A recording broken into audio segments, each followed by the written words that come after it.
My name's Chloe and I'm with Richard Towers, the world famous boxer. Oh, I don't know about that. Stop it. Hi Richard. Hiya, nice to meet you, Chloe. How many fights have you won? Altogether I've had 14 fights. I've won 14 and I've knocked 11 of those opponents out. So it's not going too bad. I've only been boxing 3 years as a professional. And I'm already European Union champion. You've got the belt there to show. I've made considerable progress regarding, I've not been in the sport too long. I'm just trying to learn as I go, and basically just take every lesson that I learn as I go along in the path as valuable and as important as the last one. So it's just a case of learning as I go, putting one foot in front of the other and just seeing where it takes me. And up to now, I'm not doing too bad. A lot of people say that I'm rubbish, a lot of people say that I'm good, a lot of people say that I don't do this, I don't do that. Everybody's probably right. I've got spots are good, spots are probably more spots are bad than good, but what do you expect when I've not been doing it for that long? But I just said to myself, and I said to those people, I'm not doing too bad to say that I've not been doing it too long, so haters keep hating. So when is your next fight? My next fight is 25th of July in Australia, Melbourne, Australia, against a fella called Lucas Browne, a friend of mine. And basically we've sparred together, we've spent quite a bit of time together, really nice fella, big mountain of a man, very strong. He's had 16 fights, 14 knockouts. He's just beat a good opponent in James Toney. Some people might say he was very out of shape and probably turned up for a payday. I'd say, with the lack of the little I know, I'd say that he beat a good opponent in a hole. He beat a good opponent. I've got to have my wits about me, because the friend stops as soon as that bell goes ding. Round one, the friendship stops, and we're set to do our jobs. Lucas is probably looking at me and thinking, well, Richard's not fought for a year. He's probably a little bit rusty. We sparred together. He's probably looking at the sparring and thinking to himself, well, I didn't get bashed up. He didn't get bashed up. It was quite a pleasant spar. We learnt more than exerted more. But to be honest with you, it is what it is. On the night, you can get kids what look $1 million in the ring, when they're training, and then as soon as it comes to the fight, they crumble. So the fight is totally different to the spar. And like I said to you, I'm not looking at Lucas, looking past Lucas Browne, not with no disrespect, but again, a lot of people are looking at Lucas Browne and thinking, yeah, big guy, knocking people out, but you have to look at the level of opponent he's been fighting. Again, no disrespect, Lucas, but he's not been fighting the level of opponent that I've been fighting for as long as I've been fighting a decent level of opponent. He's going to have his hands full. So a lot of people also think that I'm going to be keeping it long, keeping it this and keeping it that, but I've not boxed for a year. I've sparred with Klitschko, I've sparred with Chisora, I've sparred with Payanetta, I've sparred with McDermott, I've sparred with Sexton, I've sparred with Mike Perez, I've sparred all over the world. So it's not like I've been sat doing nothing. I've been working, I've been training every single day that I can think of.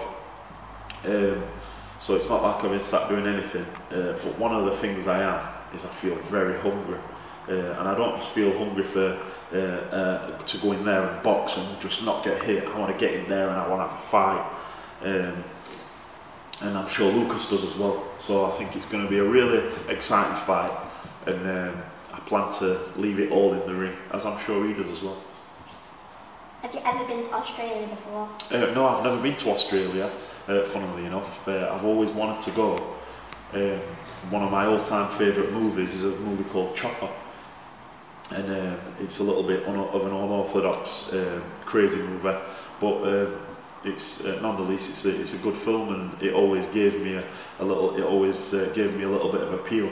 to go to Australia. Then I met Lucas, you know, and the people seemed really nice, and Lucas told me a few things about Australia, and it just it captured my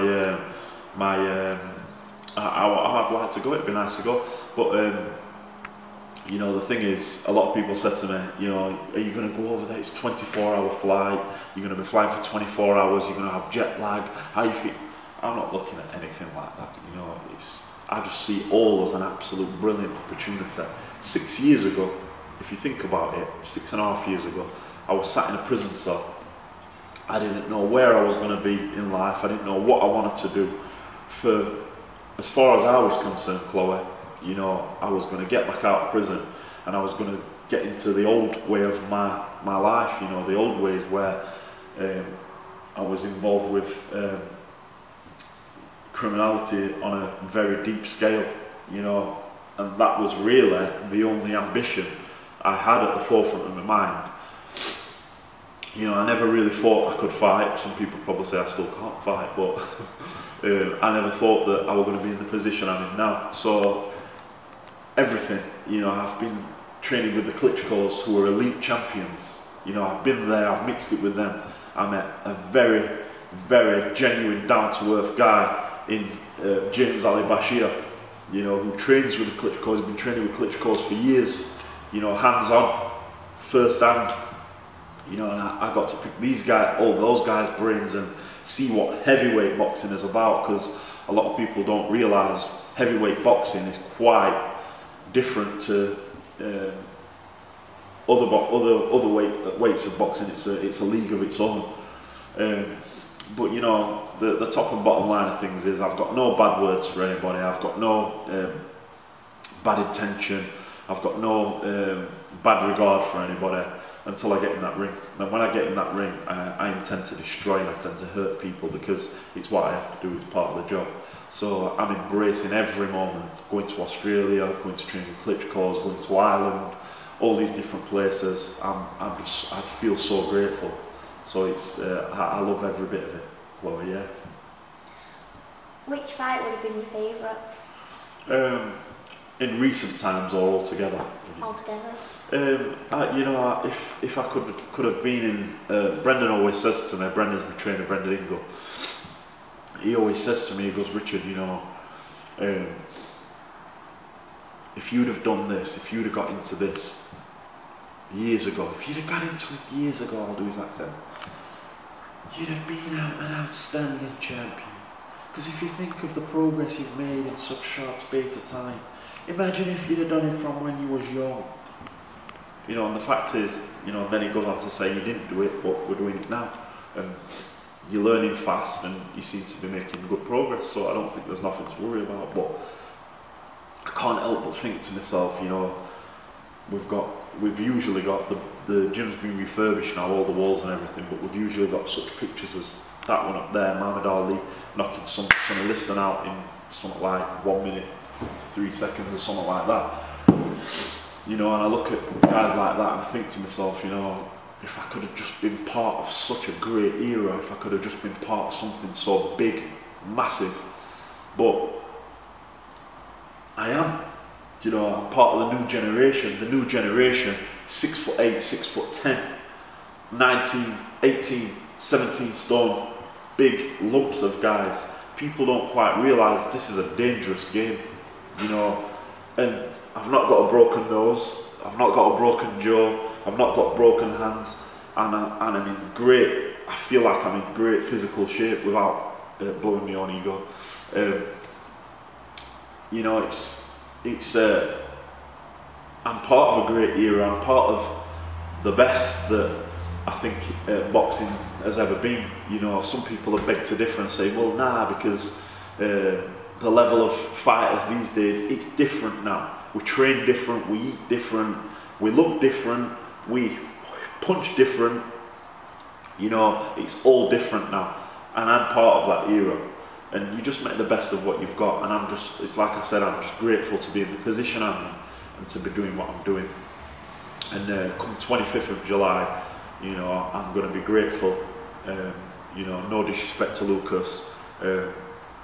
All love Lucas's way, but I'm going to be grateful to put that kid to sleep. It's as simple as that, and that's going to be done by fighting, digging deep, and using everything I've picked up while I've been inactive from the boxing, the public eye, like Muhammad Ali says, from under those lights. Do you think you and Lucas will still be friends after? Oh, most definitely. You know, I don't know how he sees it. I probably do know how he sees it, and that's probably a bit of pride talking there. But you know, Lucas is a great guy. He's a family man. He's got, I think he's got 3 boys, 2 or 3 boys. You know, I've got 2 boys, and you know, we have quite a lot in common. He's a good singer, Lucas, as well. Better singer than me, but I can string a note or 2 together. And you know, it'd be good to stay in touch with Lucas, you know, and basically watch his progress. You know, after his loss to me, you know.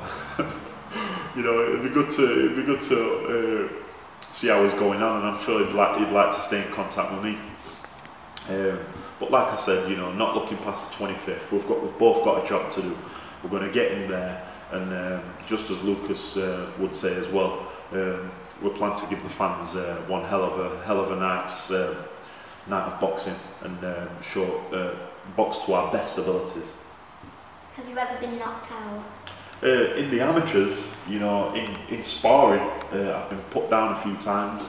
In the amateurs, I had 8 amateur fights. I had 5 knockouts. I lost 2, won 6. Basically, Dom came on to me. Dom's my trainer, and he said to me, he said, "Richard, there's a fight come up. It's for the for an ABA title."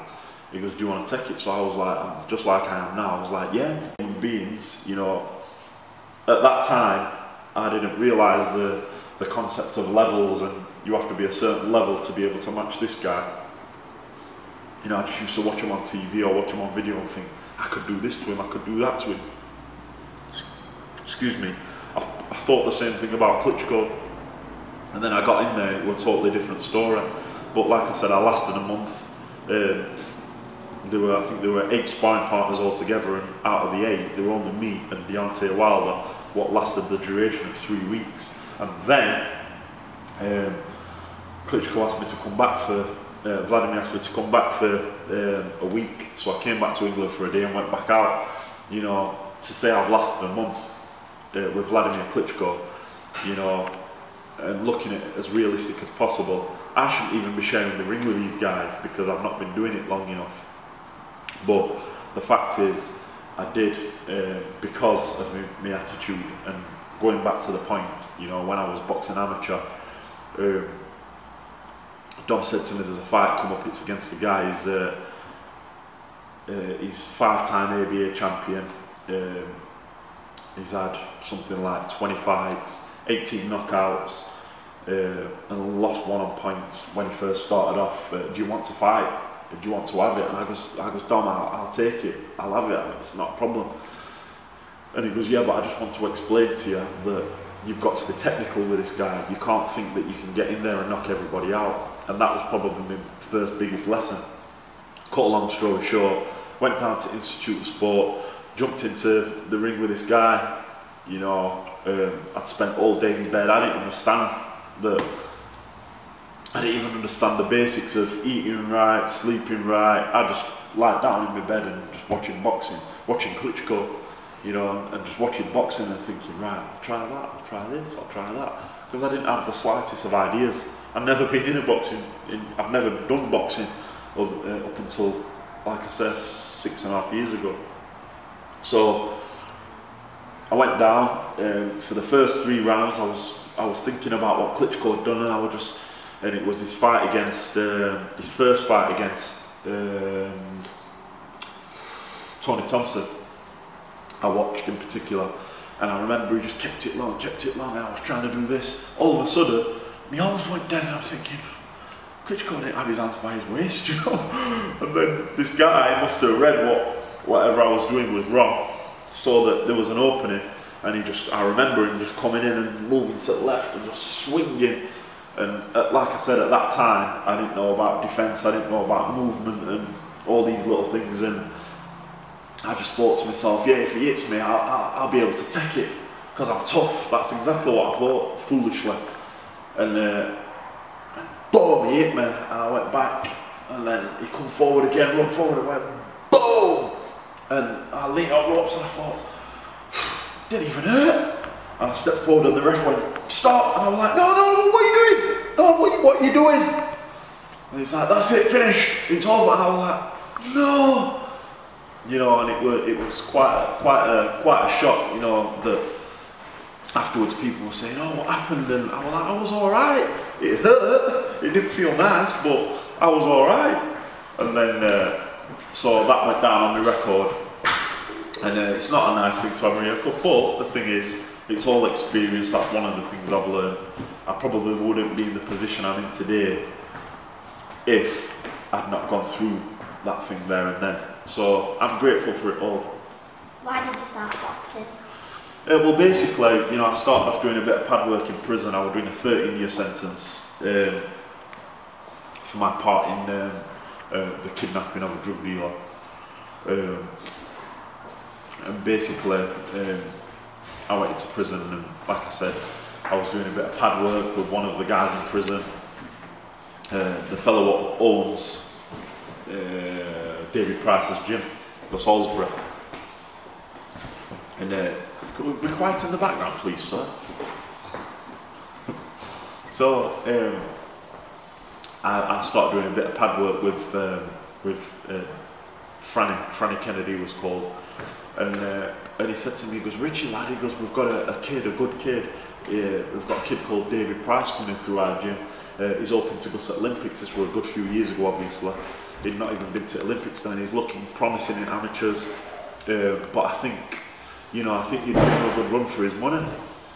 And I was like, all right. So you just listen to it, you don't realise.